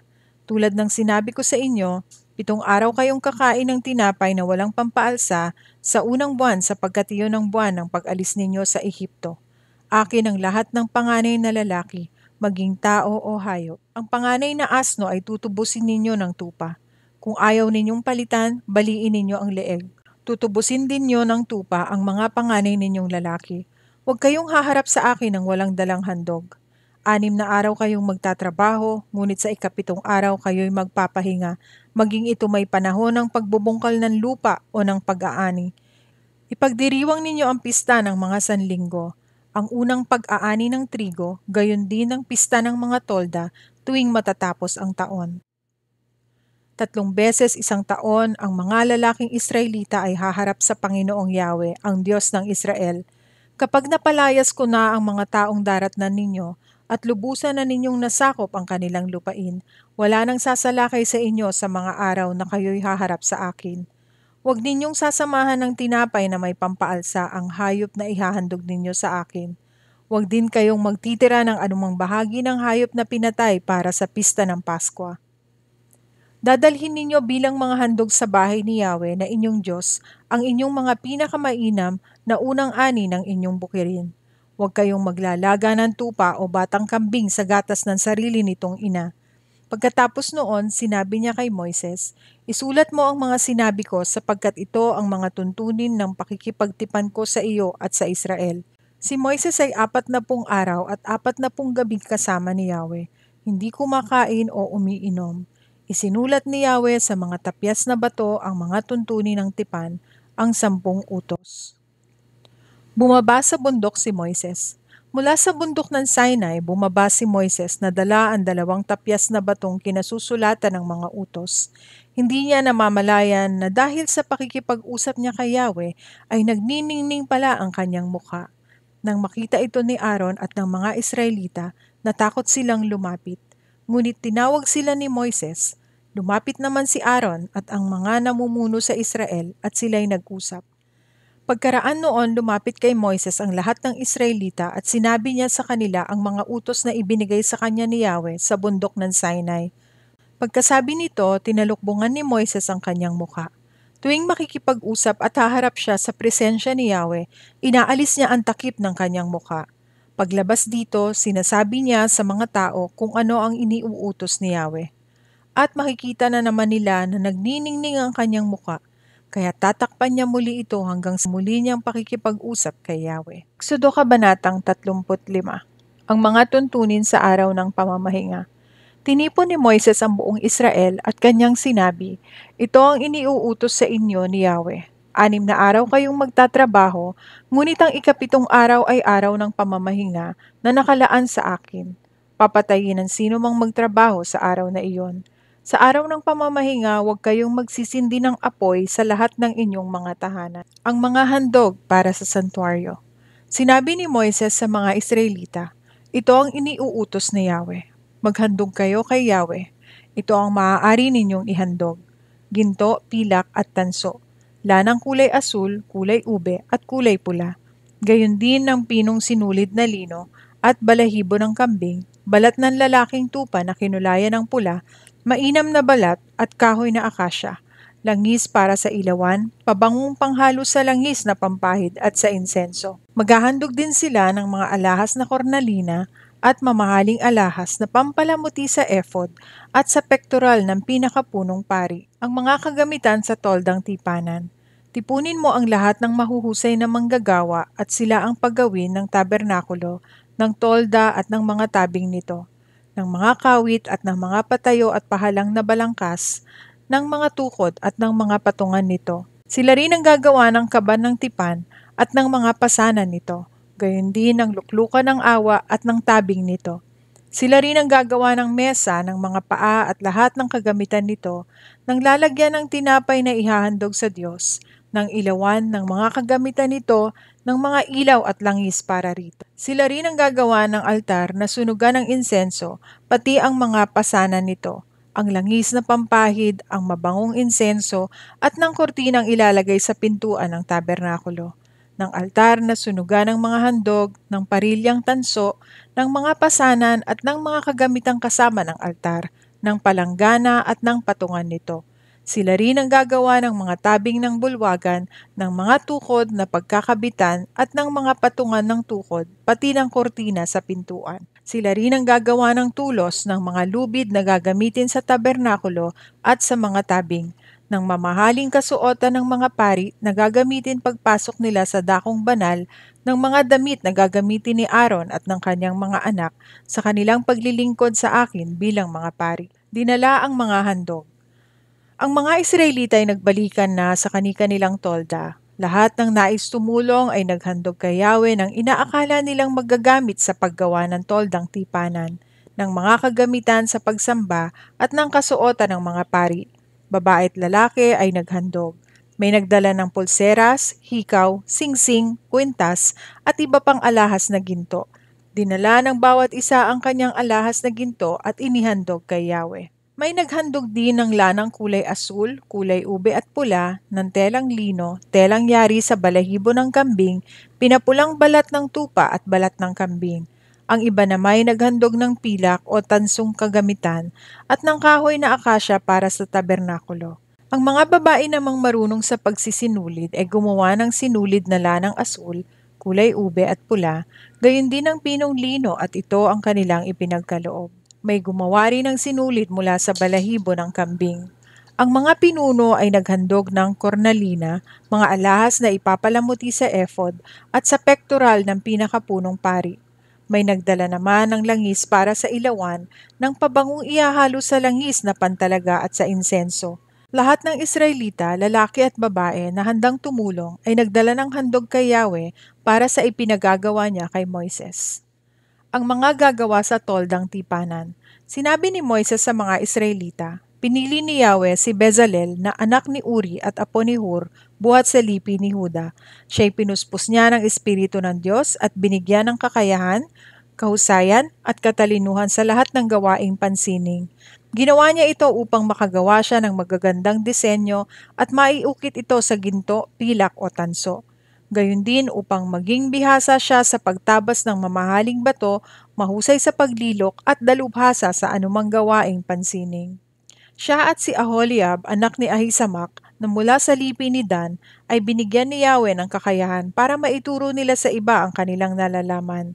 Sila'y binigyan niya ng pambihirang kakayahang gumawa ng gawain ng mga dalubhasang mag-uukit, taga-disenyo, pangkaraniwang manghahabi at ng manghahabi ng lanang asul, kulay ube at pula at ng pinong lino. Kaya nilang gawin ang anumang uri ng gawain. Exodo Kabanatang 36. Marami ang handog ng mga Israelita. Si Bezalel, si Aholiab at ang lahat ng manggagawang binigyan ni Yahweh ng kaalaman at kakayahan ang gagawa ng lahat ng kailangan sa santuaryo ayon sa sinabi ni Yahweh. Tinawag ni Moises sina Bezalel, Aholiab, ang lahat ng binigyan ng kakayahan ni Yahweh at ang lahat ng nais tumulong at pinagsimula ng magtrabaho.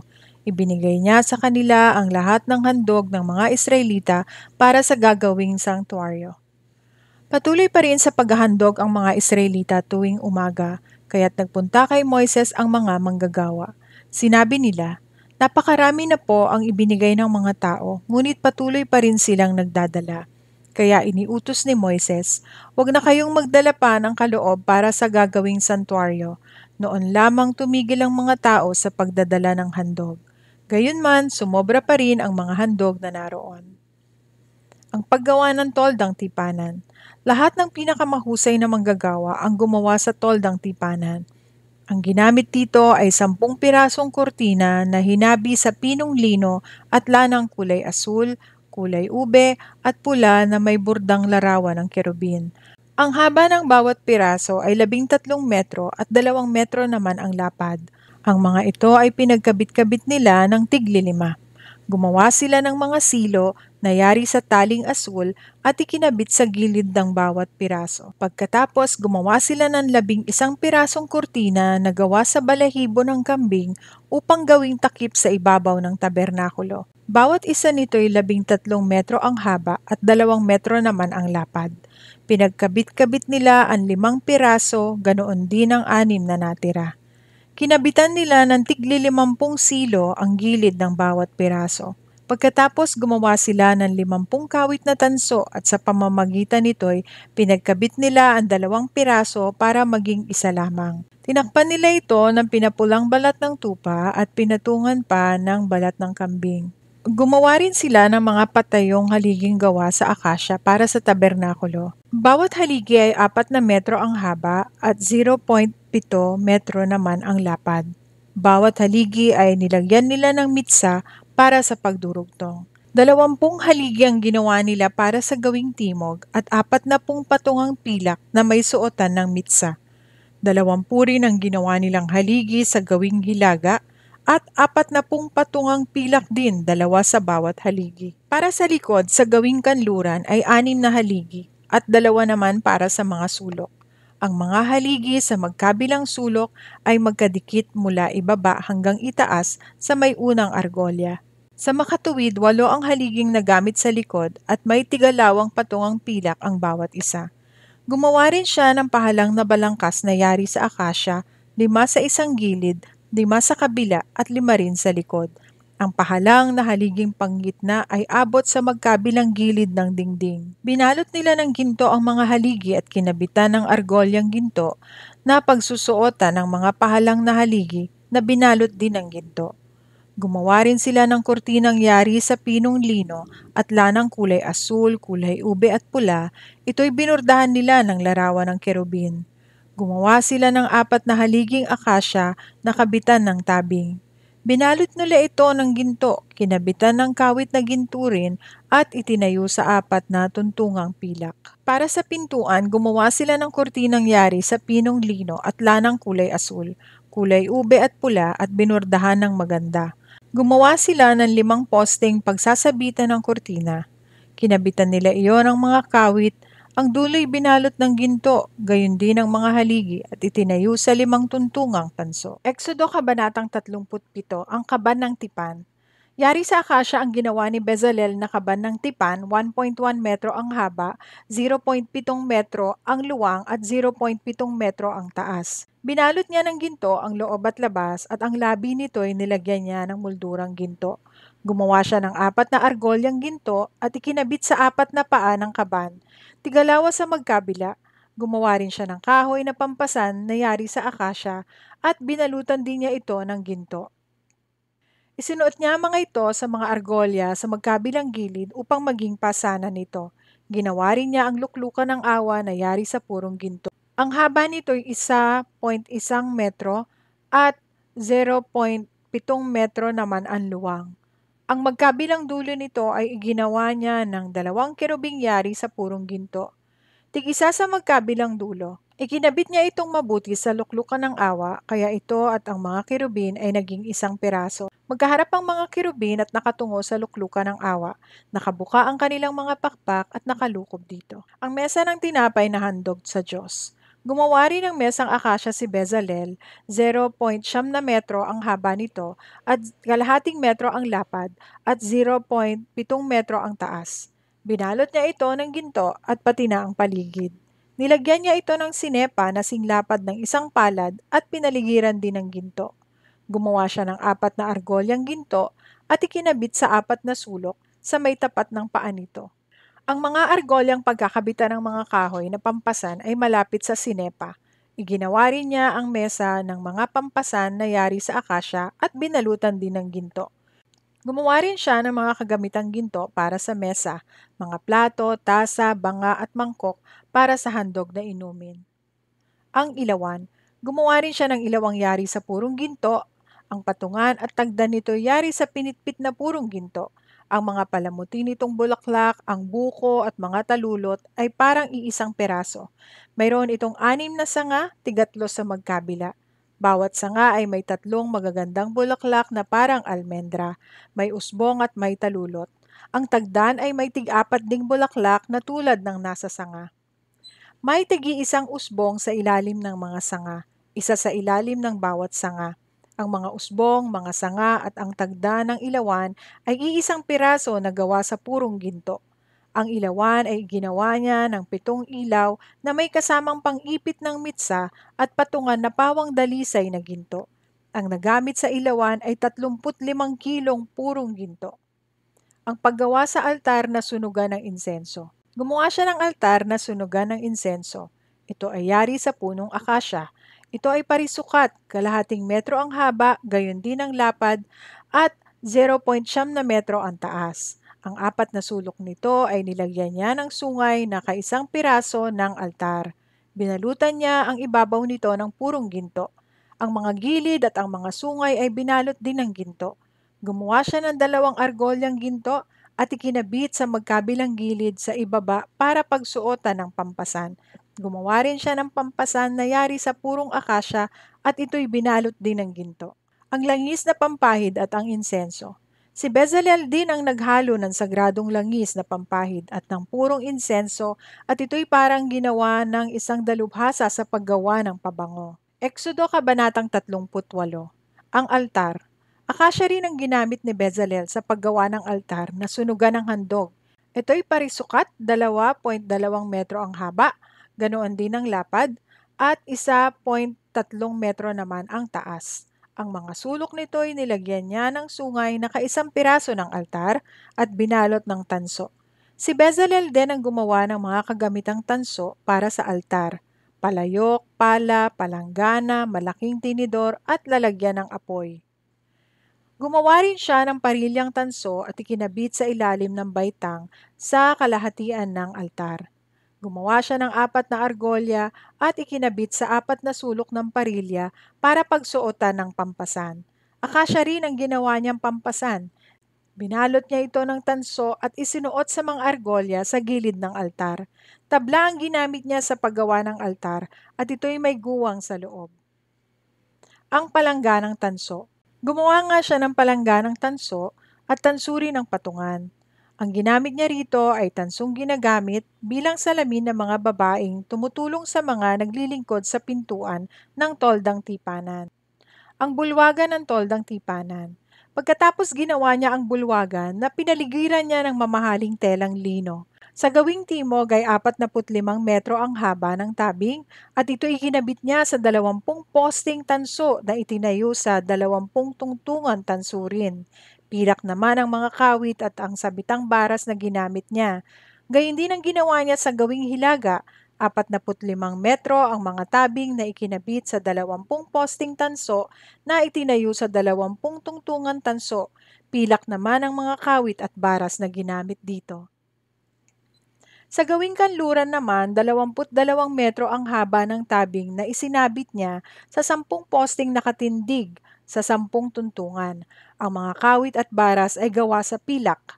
Ang luwang ng harapan ng bulwagan sa gawing silangan ay 22 metro. Sa isang gilid ng pintuan ay nilagyan ng kurtinang 6 at 6 na metro ang haba na nakasabit sa 3 posting nakapatong sa 3 tungtungan. Ganoon din sa kabilang gilid.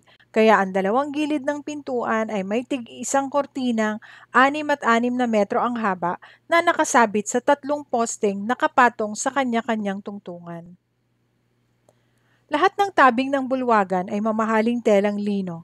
Tanso ang tungtungan ng mga poste at pilak naman ang mga kawit ng poste, gayon din ang mga haligi. Ang kurtina sa may pintuan ay mamahaling lino at lanang kulay asul, kulay ube at kulay pula. Magandang-maganda ang burda nito. Ang haba't lapad nito ay 9 na metro, samantalang 2 metro naman ang taas, tulad ng tabing sa bulwagan.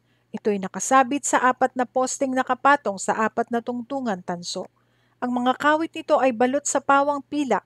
Tanso naman ang mga tulos na ginamit sa toldang tipanan at sa tabing ng bulwagan.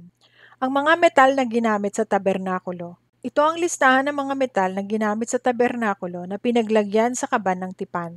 Ang listahang ito ay pinagawa ni Moises sa mga Levita sa pangunguna ni Itamar na anak ni Aaron. Lahat ng iniutos ni Yahweh kay Moises ay ginawa ni Bezalel na anak ni Uri at apo ni Hur, buhat sa lipi ni Huda. Ang pangunahin niyang katulong na si Aholiab ay anak ni Ahisamak at buhat naman sa lipi ni Dan. Siya ay mahusay mag-ukit, isang taga-disenyo at manghahabi ng pinong lino at lanang kulay asul, kulay ube at kulay pula. Lahat ng gintong ginamit sa santuario ay umabot sa 1,000 kilo ayon sa timbangan sa templo. Ang lahat ng ito'y handog kay Yahweh. Ang pilak namang ibinigay ng mga taong napabilang sa census ay umabot sa 3,430 kilo ayon din sa timbangan sa templo.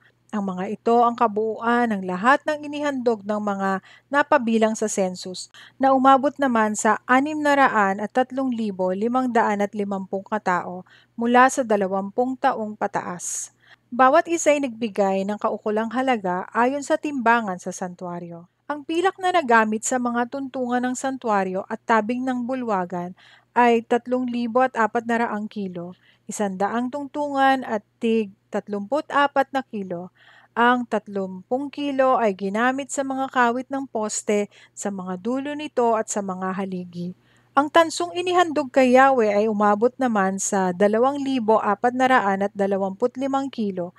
Ito ay ginamit sa mga tungtungan sa pintuan ng toldang tipanan, sa altar at sa parilyang tanso, gayon din sa lahat ng gamit sa altar, sa tuntungan sa paligid ng patio at tuntungan ng poste ng pinto, at sa lahat ng tulos na ginamit sa paligid ng tabernakulo. Exodo Kabanatang 39. Ang kasuotan ng mga pari. Ginawa nila ang kasuotan ni Aaron ayon sa iniutos ni Yahweh kay Moises. Lanang kulay asul, kulay ube at pula ang ginamit nila sa kasuotan ng mga pari. Mainam na lino, lanang kulay asul, kulay ube at kulay pula ang ginamit nila sa ephod. Ang ginto ay pinitpit nila ng manipis at ginupit ng pino na parang sinulid at inihalo sa panghabi sa lanang kulay asul, kulay ube at pula at sa mainam na lino. Ang ephod ay kinabitan nila ng malapad na tali na siyang nagdudugtong sa likod at harap. Kinabitan din nila ito ng isang magandang sinturong kamukha ng ephod na yari rin sa mainam na lino, at lanang kulay asul, kulay ube at pula, at binurdahan din ng mga hibla ng ginto tulad ng iniutos ni Yahweh. Kumuha sila ng mga batong kornalina at iniayos ito sa patungang ginto. Iniukit nila dito ang pangalan ng mga anak na lalaki ni Israel nang mayari para itong isang magandang pantatak. Ang mga bato'y ikinabit nila sa tali sa balikat ng ephod upang maalala ang mga anak ni Israel. Ginawa rin nila ito ayon sa utos ni Yahweh. Gumawa rin sila ng pectoral, magandang-maganda ang burda nito, tulad ng ephod at yari din sa mainam na lino at lanang kulay asul, kulay ube at pula at mayroon din itong sinulid na ginto. Ito'y magkataklob at parisukat, 0.2 metro ang haba at ganoon din ang lapad. Kinabitan nila ito ng 4 na hilera ng mamahaling bato. Sa unang hanay ay ruby, topaz at karbungko. Sa ikalawang hilera naman ay esmeralda, safiro at brilyante. Sa ikatlong hilera ay jacinto, agata at ametista. At sa ikaapat, berilo, cornalina at jasper. Lahat ng ito ay nakalagay sa patungang ginto. 12 lahat ang batong ginamit upang kumatawan sa 12 anak ni Israel. Tulad ng isang pantatak, sa bawat bato'y nakaukit ng maganda ang pangalan ng bawat anak na lalaki ni Israel.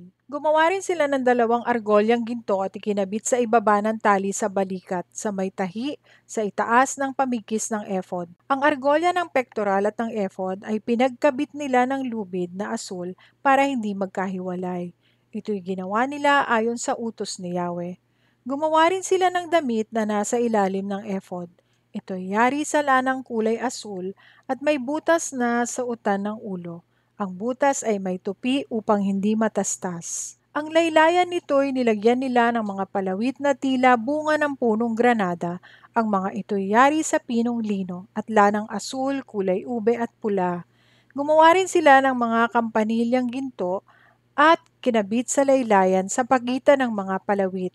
Kaya ang laylayan ay may isang hilera ng mga palawit na mukhang bunga ng punong granada at mga kampanilyang ginto.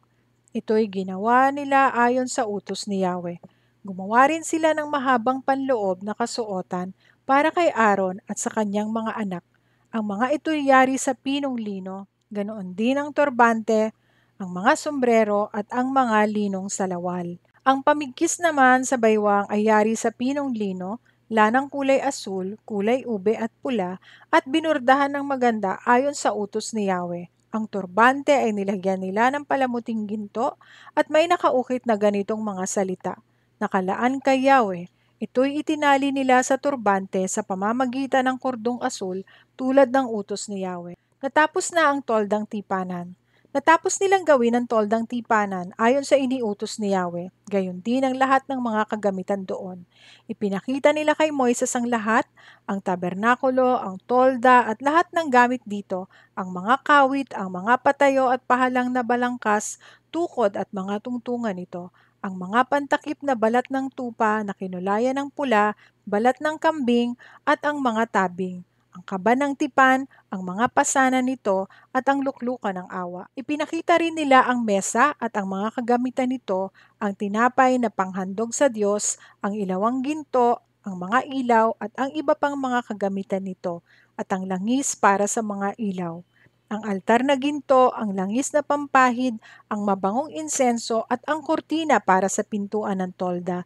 Ipinakita rin nila ang altar na tanso kasama ang parilyang tanso, ang mga pasanan at lahat ng kagamitan ng altar, ang palangganang tanso at ang patungan nito, ang mga kortina para sa bulwagan, ang mga poste at ang mga tungtungan nito, ang tabing sa pagpasok sa bulwagan, ang mga tali, ang mga tulos para sa tolda at lahat ng kagamitan sa paglilingkod sa loob ng toldang tipanan.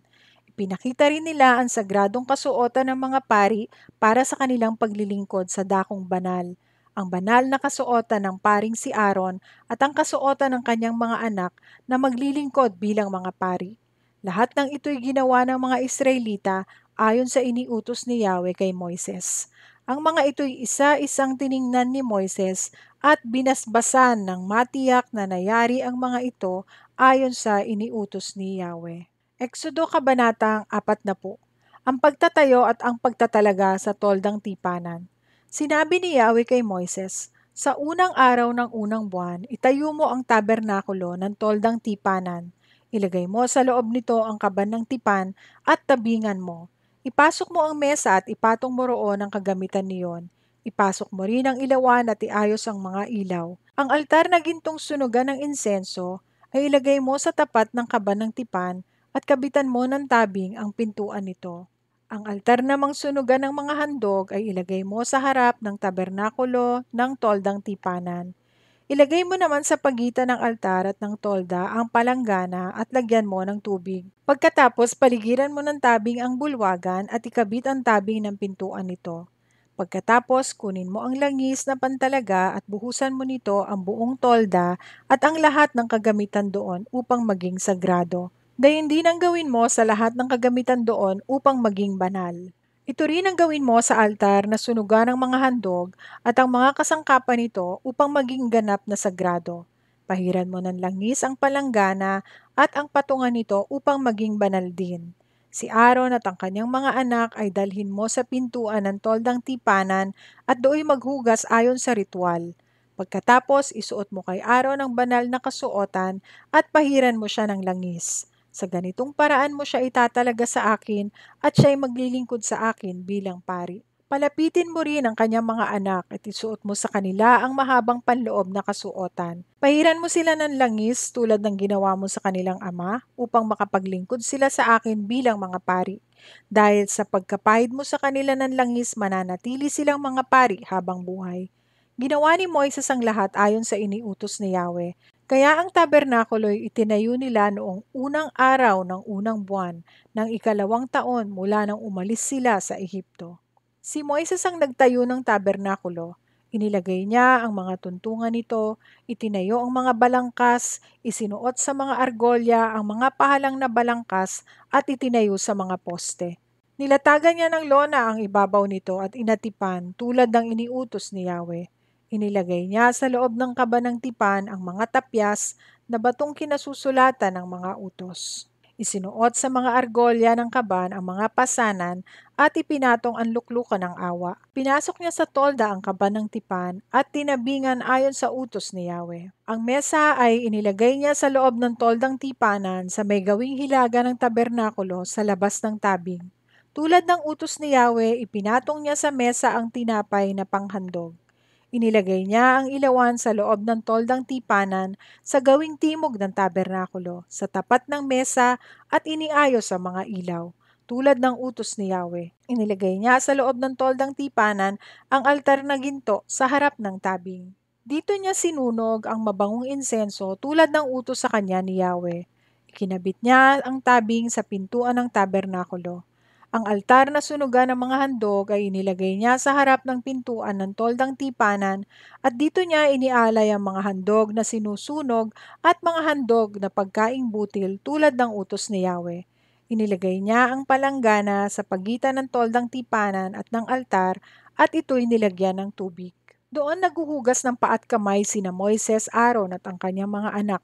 Tuwing papasok sila sa toldang tipanan o lalapit sa altar, naghuhugas sila tulad ng iniutos ni Yahweh kay Moises. Pinaligiran niya ng tabing ang tolda at ang altar, tinabingan din niya ang pintuan ng bulwagan. Natapos ni Moises ang lahat ng ipinagagawa sa kanya, ang ulap at ang tabernakulo. Nang magawa ang toldang tipanan, nabalot ito ng ulap at napuno ng kalwalhatian ni Yahweh. Hindi makapasok si Moises sapagkat nanatili sa loob nito ang ulap at napuspos ito ng kalwalhatian ni Yahweh. Sa paglalakbay ng mga Israelita, nagpapatuloy lamang sila tuwing tataas ang ulap mula sa tabernakulo. Kapag hindi tumaas ang ulap, hindi sila nagpapatuloy hanggang hindi tumataas ang ulap, hindi sila lumalakad. Kung araw ang ulap ng kapangyarihan ni Yahweh ay nasa tapat ng tabernakulo, kung gabi na may ang haliging apoy, ito'y nasa isang lugar na kitang-kita ng mga Israelita at siya nilang tanglaw sa kanilang paglalakbay.